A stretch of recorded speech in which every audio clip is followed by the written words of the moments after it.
to own the Democrats. And I'm sorry if we don't just rubber stamp this oversight plan, but there's a trust deficit here. And it's not a reflex, it's a response. There's a trust deficit here.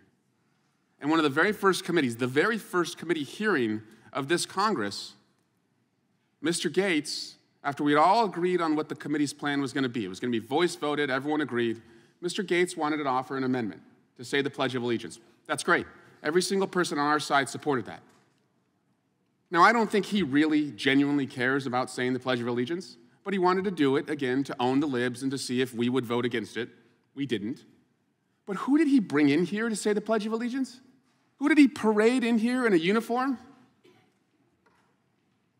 Somebody that he met at a gun club, he said, locally. Okay.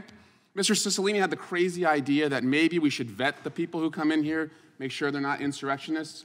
Mr. McClintock, I am not kidding you. Mr. McClintock said, well, it's not like we're going to invite somebody who committed murder. No, he literally said that. It's not like we're going to invite somebody who committed murder. Okay, well, who did Mr. Gates bring? He brought Corey Beekman. Corey Beekman, in 2019, was in a standoff with the Michigan police after he was arrested and charged with murder, assault with intent to commit murder, and 2 counts of felony firearm possession. The family of the victims said Mr. Gates doing that, it was like getting a dagger stuck in our heart again. We were infuriated when we first saw it. I was disgusted with the whole thing.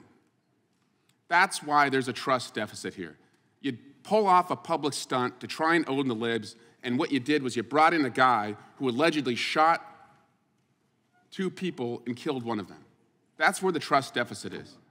So you can play your games, conduct your stunts. We're here to get shit done. And I yield back.